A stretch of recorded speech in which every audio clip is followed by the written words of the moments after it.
السلام عليكم ورحمة الله وبركاته. وعليكم السلام ورحمة الله وبركاته. إن الحمد لله نحمده ونستعينه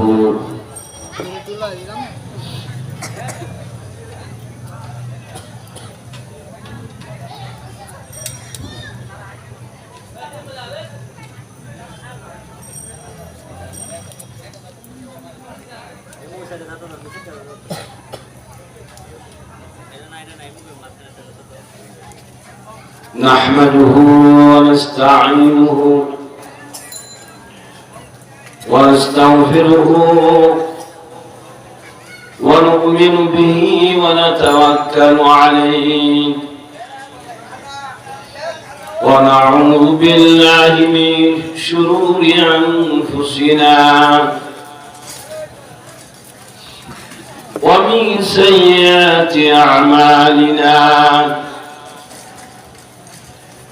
من يهده الله فلا مضل له ومن يضلله فلن تجد له وليا مرشدا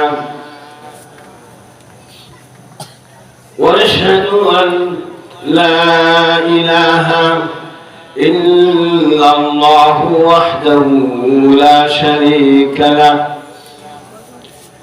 ونشهد أن سيدنا وحبيبنا وحبيب ربنا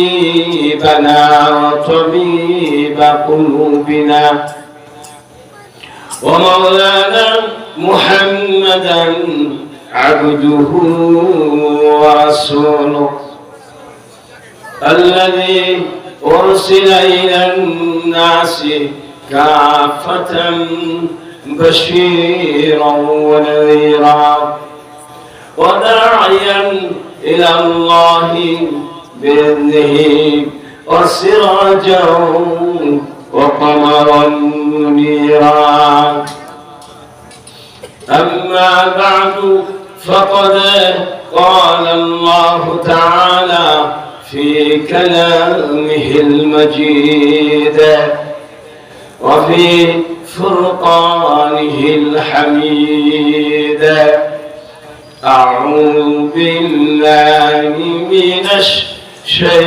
الشيطان الرجيم بسم الله الرحمن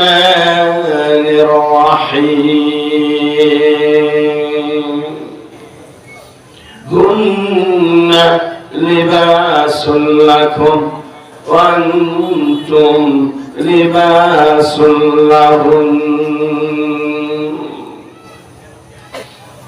وقال النبي صلى الله عليه وسلم ولأمك عليك حق ولأمك عليك حق ولأمك عليك حق ولأبيك عليك حق وقال النبي صلى الله عليه وسلم كل مولود يولد على الفطرة ووالداه يهودانه أو ينصرانه أو يمجسانه درود إبراهيم فاتحه اللهم صل على محمد وعلى آل محمد كما صليت على إبراهيم وعلى آل إبراهيم إنك حميد مجيد اللهم بارك على محمد وعلى آل محمد كما باركت على إبراهيم وعلى آل إبراهيم إنك حميد مجيد بلغ العلا بكماله كشف الدجى بجماله حسنت جميع خصاله صلى الله عليه وآله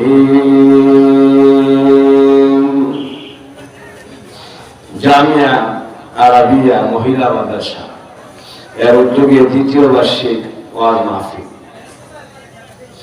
উক্ত মাহফিলের সম্মানিত সভাপতি জনাব মোহাম্মদ উসমান গনি খোকা সাহেব, সভাপতি সিরাতুন নবী সাল্লাল্লাহু আলাইহি ওয়াসাল্লাম কমিটি আবদার শ্রীপুর গাজীপুর,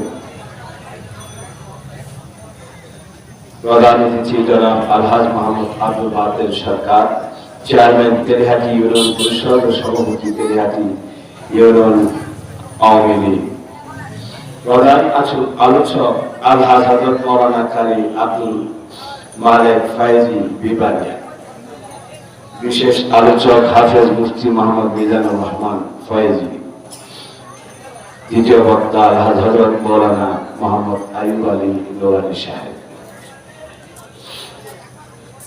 কেমন আছেন আপনারা? সবাই ভালো আছেন তো? আলহামদুলিল্লাহ। আলহামদুলিল্লাহ। এখানে আসাতে খুশি না বেদা? খুশি। শুধু খুশি না বেশি খুশি? কারণ আজকের এই মাহফিল আমাদের জন্য নাজাতের ওসিলা হয়ে যাবে। এখান থেকে ক্ষমার ঘোষণা নিয়ে আমরা ইনশাআল্লাহ বাড়িতে বের হব ইনশাআল্লাহ। আলহামদুলিল্লাহ বলেন। উম্মু মাগফুরান লাকুম কাদ কুতিলা সাইয়্যাতিকুম হাসানাত। এখান থেকে ঘোষণাকারী ঘোষণা করবেন যখন আমরা এখান থেকে দোয়া করে উঠবো আর কি, যে তোমাদের গুনাহগুলোকে ক্ষমা করে দাও এবং তোমাদের গুনাহের জায়গায় নেকি দিয়ে পূর্ণ করে দেওয়া, তোমাদের গুনাহগুলোকে নেকি দ্বারা পরিবর্তন করে দেওয়া হলো। চিল্লাবেন আলহামদুলিল্লাহ। সম্মানিত উপস্থিতি,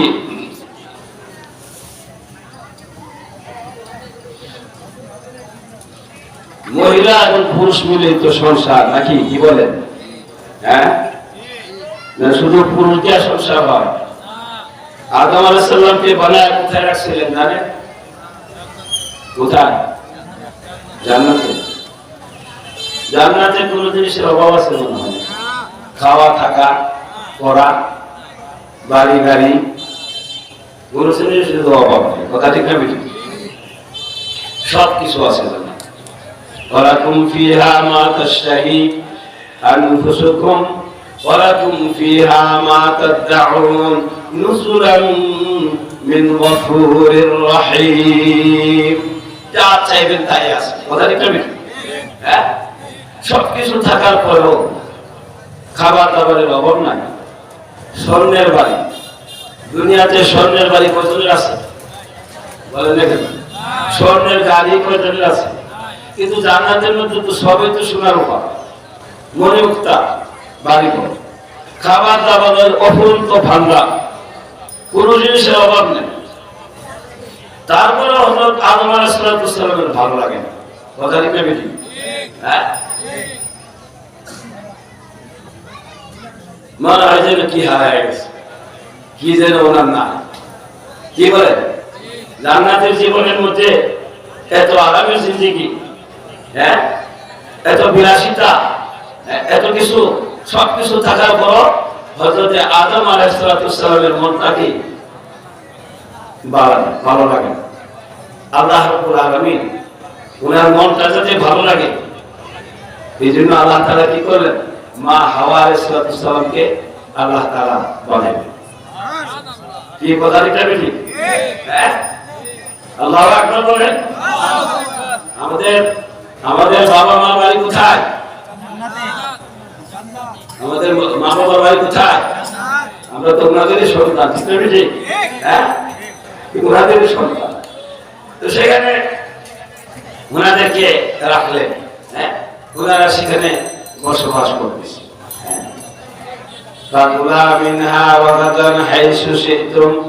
তোমরা এখান থেকে যা ইচ্ছা তাই খাইতে পারো, যা ইচ্ছা তাই করতে পারো, থাকতেছে।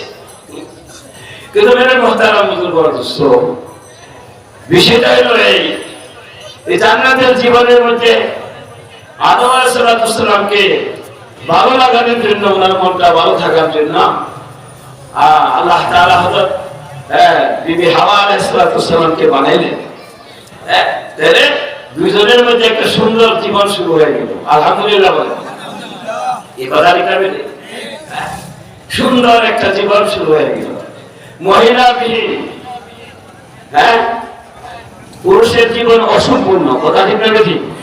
মহিলা বিহীন পুরুষের জীবন অসম্পূর্ণ। হুন্না লিবাসুল লাকুম ওয়া আনতুম লিবাসুল লাহুম। আল্লাহ রাব্বুল আলামিন বলেছেন, মহিলারা হলো তোমাদের পোশাক। এরা আমাদের বাদী না। অনেকে তো মহিলাদের মনে করে কি ঘরের কাজের লোক। কথা ঠিক করলাম না? আমি ঠিক করলাম? তাদের সাথে খারাপ আচরণ করে, দাস দাসীর মতো তাদের সাথে আচরণ করে, কাজের বুয়ার মতো আচরণ করে তাদের সাথে। অথচ তারা হলো মায়ের জাতি। কথা ঠিক না বেঠিক? তাদের দাম আছে কি নাই? কথা বলবে কেন? তাদের দাম আছে না? তাদের মূল্য আছে না? হ্যাঁ, অবশ্যই আছে। একজন সতী সাধবী নারী, একজন পরহেজগার নারী, একজন দিনদার নারী, একজন দিনদার মহিলা, নামাজি পর্দাশীল মহিলা, পরহেজগার মহিলা 1000 আবেদ পুরুষ থেকে উত্তম। দাম কম না বেশি? তাদের 1000 পুরুষ এক পাল্লায় উঠাইলে আরেকজন সতী সাধবী নারী, পর্দাশীল মহিলা, নামাজি, স্বামীর কথা মতো চলে, ইজ্জতের হেফাজত করে, 5 ওয়াক্ত নামাজ পড়ে, রমজান মাসে রোজা রাখে, এই মহিলাটার দাম 1000 আবেদ আল্লাহর নবীর চেয়ে বেশি।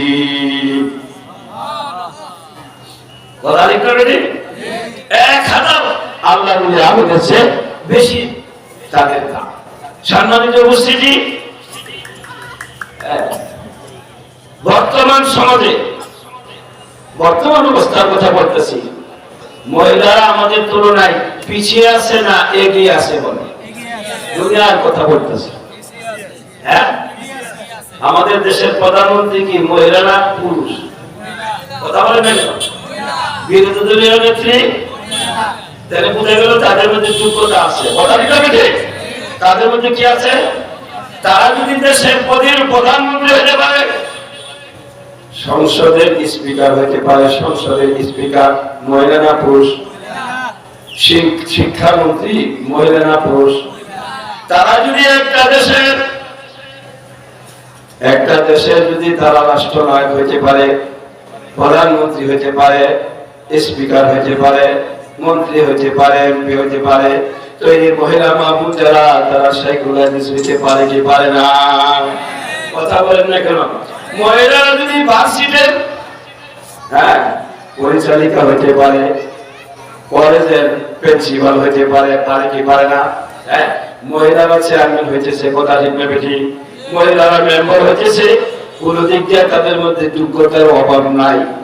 এখন কথা হলো আমাদের, এই মহিলাগুলোকে, এই মা বোনগুলোকে যদি আমরা দিনের লাইনে, কোরআন এবং হাদিসের লাইনে যদি তাদেরকে শিক্ষায় শিক্ষিত করি, তারা যদি কোরআনের হাফেজা হয়, তারা যদি আলেমা হয়, তারা যদি শাইখুল হাদিস হয়, ভালো হয় না খারাপ হয়? কথা বলেন না কেন? কি ভালো হয় না খারাপ হয়? একজন মহিলা সে যদি শাইখুল হাদিস হয়, বুখারী শরীফ পড়াবে। কি পড়াবে? বুখারী শরীফ। অনেক কিছু আছে দিনের বিষয়, মহিলাদের বিষয়গুলো অনেক গুরুত্বপূর্ণ। কথা দিতে হবে ঠিক, যে গুরুত্বপূর্ণ বিষয়গুলো জানার জন্য মহিলাদের দরকার। আচ্ছা বলেন তো, পুরুষদের তুলনায় মহিলাদের সংখ্যা বেশি না কম? হ্যাঁ, তো ছেলেদের যদি দাওরা হাদিস পর্যন্ত মাদ্রাসা, হাজার হাজার মাদ্রাসা আমাদের দেশের মধ্যে প্রতিষ্ঠিত হয়েছে। কথা ঠিক না বেঠিক? মেয়েদের দরকার আছে কি নাই? পড়াই থেকে অনেক সময় আগে বুঝতাম না, এখন হাদিস পড়াইতে গিয়া বিষয়টা